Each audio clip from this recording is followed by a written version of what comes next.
Zombie apocalypse.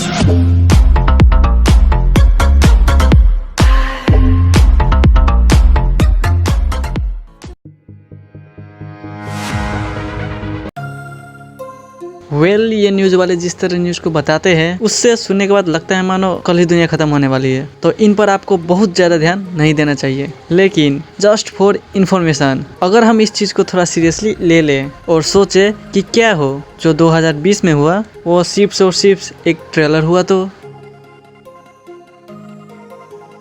अभी दुनिया 2019 में आए कोरोना वायरस के वैक्सीन्स ढूंढ ही पाई थी कि कोरोना वायरस अपना 2.0 वर्जन लेके आ चुका है। जगह जगह पर खबरें निकल के आ रही है कि कोरोना का एक नया स्ट्रेन आ गया है जो कि सार्स फैमिली का ही एक नया वायरस है, लेकिन कोरोना वायरस नहीं है। ब्रिटेन में इसका स्ट्रेन पाया गया है जो कि पहले से काफ़ी ज़्यादा खतरनाक है। ऐसा ही कुछ साउथ अफ्रीका के भी इलाकों में पाया गया है।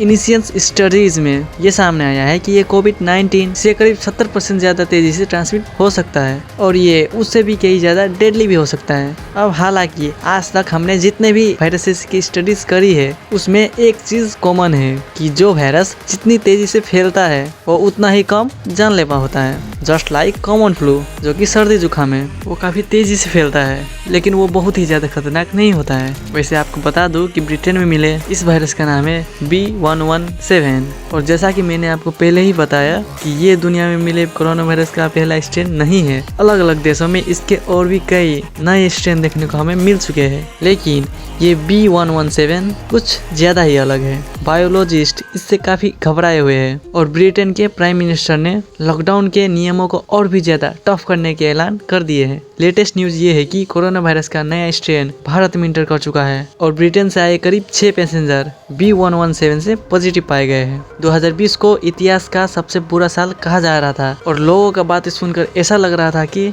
मानो 2021 को आते ही दुनिया बिल्कुल सी बदल सी जाएगी, सब कुछ ठीक हो जाएगा। आप सबने न्यू ईयर तो मनाया ही होगा, 2021 का वेलकम भी किया होगा। तो बताइए क्या खत्म हो गया कोरोना वायरस? ऑब्वियसली नहीं। इसके नए स्ट्रेन के बारे में सुन के तो ऐसा लग रहा है कि भाई 2020 अभी तो सिर्फ एक ट्रेलर था, पूरी फिल्म तो 2021 और शायद उसके आने वाले सालों में भी हमें देखने को मिल सकते हैं। तो इन सारी बातों में कितनी सच्चाई है? वेल, आज की वीडियो में हम इसी टॉपिक पर डिस्कशन करने वाले हैं। तो चलिए जल्दी से वीडियो को शुरू करते हैं। तो दोस्तों, हमारे सामने सवाल ये है, क्या 2020 में हमने कोरोना वायरस का सिर्फ ट्रेलर देखा था या मोस्टली फिल्म वहीं पे खत्म हो चुकी है और अब वैक्सीन का क्लाइमेक्स ही बचा है? वेल, इसे जानने के लिए हमें इससे आज से 100 साल पहले फैले हुए स्पेनिश फ्लू के साथ कंपेयर करना होगा। ये Spanish flu H1N1 influenza virus के कारण फैला हुआ था। इसका नाम सुनकर आपको ऐसा लग रहा होगा कि ये स्पेन से फैला था, लेकिन ऐसा नहीं है। ऐसा माना जाता है कि यूनाइटेड स्टेट, ब्रिटेन या फिर चाइना से फैलना शुरू हुआ था। इसका पहला कंफर्म केस 4 मार्च 1918 को यूनाइटेड स्टेट के कैंसस में मिला था। उस दिन यहाँ के एक आर्मी कैंप का कुक एल्बर्ट गिच्चन इससे इन्फेक्टेड पाया गया था। तो कुछ ऐसे शुरू हुई थी स्पेनिश फ्लू की फर्स्ट वेव। ध्यान रखना, कोरोना वायरस के फर्स्ट वेव को हम क्रॉस कर चुके हैं। अब आप आगे की स्टोरी को कोरोना वायरस से कनेक्ट करने की कोशिश करना, मतलब दोनों को पैरेलल में चलाते रहना। हाँ, तो अगले एक हफ्ते में कैंप में रहने वाले 500 से भी ज्यादा लोग इस वायरस से इन्फेक्टेड हो चुके थे और ये अमेरिका के दूसरे शहरों में भी फैलना शुरू हो गया था। अब क्योंकि वर्ल्ड वॉर 1 चल रहा था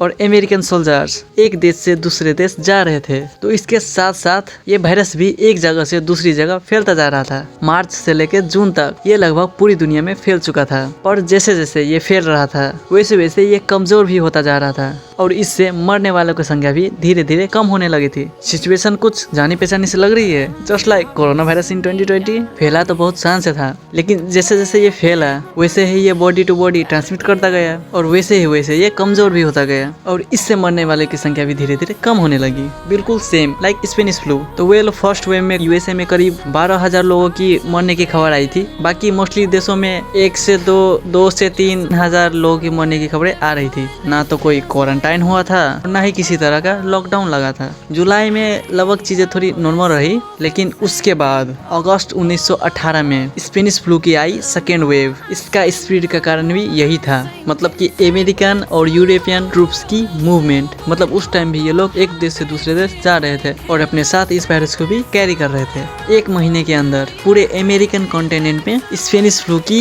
सेकेंड वेव ने कहर मचा दिया। फिर ये सेकेंड वेव अफ्रीका पहुंची और फिर वहां से एशिया दिसंबर 1918 तक, मतलब अगले कुछ 6 से 7 महीनों में ही अमेरिका के करीब 2.5 लाख लोगों से ज्यादा मारे जा चुके थे। यूरोप के कई देशों में भी इससे मरने वालों की संख्या 10,000 से ऊपर जा चुकी थी और देश भारत में इसकी संख्या पहुंच चुकी थी करीब 2 करोड़, मतलब 2 करोड़ लोग भारत के अंदर स्पेनिश फ्लू से मर चुके थे। इस दौरान किसी भी देश में लॉकडाउन जैसा स्टेप तो नहीं उठाया गया, लेकिन उस टाइम पब्लिक प्लेसेस को बंद रखा जाता था। कई देशों में तो लोगों ने मास्क पहनना भी शुरू कर दिया था और एक कंट्री से दूसरे कंट्री ट्रैवल करने वाले लोगों को क्वारंटाइन किया जाता था।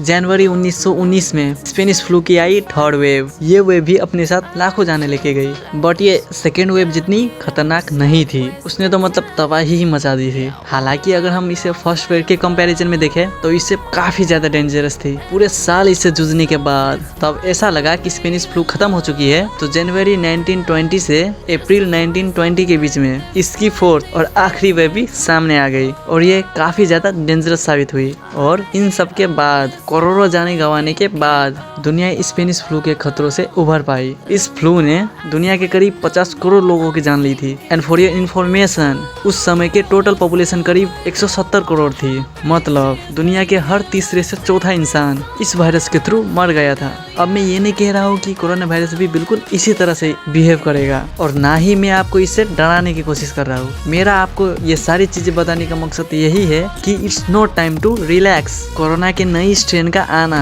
और इसका पहले से ज्यादा खतरनाक होना बिल्कुल स्पेनिश फ्लू की 2nd वेव जैसा ही है। इतिहास में भी जो पेंडेमिक आया है वो भी एक वेव में खत्म नहीं हुआ है, उसकी कई वेव्स आई है और हर वेव में अलग अलग इंटेंसिटी का नुकसान पहुंचाया है। वेल तो अब आपका इस सारे डिस्कशन पर कई सारे तर्क हो सकते हैं। चलिए एक एक करके इन पर भी डिस्कशन करते हैं। कुछ लोग ऐसा कह सकते हैं कि उस समय ना तो लॉकडाउन हुआ था, ना ही कोई खास सोशल डिस्टेंसिंग का पालन किया जा रहा था और ना ही कोई ढंग से क्वारंटाइन किया जा रहा था। तो उस समय जो 2nd वेव आई थी उसकी वजह लोगों की लापरवाही थी, कह सकते हैं। लेकिन यहाँ हमें एक फैक्ट ये भी ध्यान रखना होगा कि उस समय दुनिया की पॉपुलेशन डेंसिटी आज से करीब 6 गुना कम थी। मतलब उस टाइम पर जितने स्क्वायर एरिया में एक इंसान रहता था, आज उतने ही स्क्वायर एरिया में 6 लोग रहते हैं। मतलब ऑब्वियसली ये एक एवरेज है। कई जगह पे ये 6 से ज्यादा है तो कई जगह पे ये 6 से कम है। दूसरी बात, कुछ लोग ये भी कह सकते हैं तो भाई उस टाइम इनके पास तो कोई वैक्सीन ही नहीं थी, लेकिन हमारे पास तो वैक्सीन आ चुकी है। तो हाँ, ये बात बिल्कुल सही है। स्पेनिश फ्लू की जो पहली वैक्सीन आई थी वो 1946 में आई थी, मतलब पेंडेमिक खत्म होने के करीब 26 साल बाद। लेकिन हमें ये बात भी याद रखनी होगी कि हमारे पास सिर्फ वैक्सीन आई है, ये सभी लोगों को लगी नहीं है और नहीं इसके आफ्टर इफेक्ट के बारे में हम कॉन्फिडेंट हो पाए हैं। और हमने इस वैक्सीन की डिस्ट्रीब्यूशन को जल्दी नहीं करा तो जब तक ये दूसरे लोगों तक पहुंचेगी तब तक शायद कोरोना की दूसरी वेव भी आ चुकी होगी। अगेन, मैं आपको यहाँ पे डराने की कोशिश नहीं कर रहा हूँ, लेकिन मैं फैक्ट्स और फिगर्स में बात कर रहा हूँ। तो मेरा काम है सिर्फ आपको रियलिटी दिखाना, सिर्फ इंफॉर्मेशन देना। तो यहाँ पर हमारे सामने एक और सवाल उठता है, तो क्या हम सभी जो वैक्सीन बना चुके हैं वो कोरोना वायरस के नया स्ट्रेन पर भी इफेक्ट हो पाएगी? तो वेल, इसका जवाब इतना ज्यादा भी आसान नहीं है। अब अगर रिसर्चर्स वायरस के लिए एक वैक्सीन बना रही है तो वो इतना तो जरूर समझते होंगे कि ये वायरस कई तरह से म्यूटेट हो सकता है, और ऑब्वियसली उन्होंने वैक्सीन बनाते हुए इस बात का ध्यान भी रखा होगा। तो अगर ये म्यूटेट भी होता है तो भी ये वैक्सीन उस पर काम करे। तो अब जैसा कि मैंने आपको पहले ही बताया, दुनिया के अलग अलग देशों में कोरोना वायरस की अलग अलग स्ट्रेन आई है जो कि एक दूसरे से अलग है। तो इन पर भी लगातार स्टडीज करी जा रही है। फिलहाल के लिए अभी तक ऐसा कोई भी वजह नहीं आया है जो ये साबित करती हो कि हमारी ये जो वैक्सीन है वो इस नए वायरस पर काम नहीं करेंगे। लेकिन ब्रिटेन से आ रहा B117 स्ट्रेन काफी स्ट्रेंज बिहेव कर रहा है और इसे और भी ढंग से समझने के लिए रिसर्चर को थोड़ा और टाइम लगेगा। उसके बाद ही हम समझ पाएंगे कि हमारे वैक्सीन इन नए वायरसेस पर इफेक्टिव होगी या फिर नहीं, और होगी तो कितनी। लास्ट में बस मैं आपसे इतना ही कहूंगा कि कोरोना वायरस कोई मजाक नहीं है और अभी ये खत्म नहीं हुआ है। 2020 एक ट्रेलर था या फिर अंत, ये तो हम नहीं कह सकते, लेकिन 2021 भी हमारे लिए काफी ज्यादा चैलेंजिंग होने वाला है। लेकिन हाँ, हमें मेंटली इस बात के लिए प्रिपेयर जरूर रहना चाहिए। मैं तो आपसे यही कहूंगा कि अभी भी आपको सोशल डिस्टेंसिंग का पालन तो करना ही चाहिए और साथ ही साथ आपको मास्क भी इस्तेमाल करना ही चाहिए। अभी दुनिया में करीब 8 करोड़ ही लोग कोरोना पॉजिटिव मिले हैं और इससे होने वाले डेथ भी काफी ज्यादा कम है, जो कि 17.8 लाख है। कोरोना एक पेंडेमिक है और इसे देखते हुए अभी हमारे दुनिया को काफी ज्यादा नुकसान नहीं पहुंचाया है, पर अगर हम इससे रिलैक्स हो जाते हैं अभी के लिए, तो हो सकता है ये कल के दिन स्पेनिश फ्लू जैसा डेडली रूप भी ले सकता है। मतलब हर 4 में से एक इंसान की मौत। आज दुनिया का पॉपुलेशन करीब 750 करोड़ के आसपास है और इसका 1/4 180 करोड़ होता है। और मैं इसके आगे और कुछ भी बोलना नहीं चाहूँगा। वैसे एक बार इमेजिन करो कि अगर हर 4 में से एक इंसान इस दुनिया से चला जाता है। वैसे नीचे कमेंट करके बताओ कि ये टॉपिक कैसा है वीडियो के लिए। और हाँ, ये वीडियो सिर्फ और सिर्फ आपके इंटरटेनमेंट के लिए थी। इसमें आपको इन्फॉर्मेशन भी मिली और थोड़ा ये टेंशन वाला जो माहौल रहता है ना, ये आपका जो सस्पेंस वाला है, ये आपका इंटरटेनमेंट में आ जाता है। तो इन दोनों को मिक्स करके ये एक इंटरटेनमेंट वीडियो थी। आपको इससे पैनिक होने की जरूरत बिल्कुल भी नहीं है। आशा तो हम यही करते हैं कि हमारी वैक्सीन है वो इस तरह के वायरसेस पर काफी ज्यादा इफेक्टिव होगी। खैर, आप क्या सोचते हो इसके बारे में, वो सारी बातें नीचे कमेंट करके जरूर बताना। वीडियो आपको पसंद आई तो वीडियो को लाइक करना मत भूलना, अपने दोस्तों के साथ शेयर जरूर करना हर जगह, क्योंकि हम ऐसे ज्ञान बांटते रहते हैं। और हमेशा के लिए नहीं रहे, और हमेशा की तरह thanks for watching and also don't forget to follow me on Instagram Rakesh. अगर आपने इस चैनल को अभी तक सब्सक्राइब नहीं किया है तो सब्सक्राइब जरूर कर लीजिएगा। और मिलते हैं एक नए कमाल के वीडियो के साथ।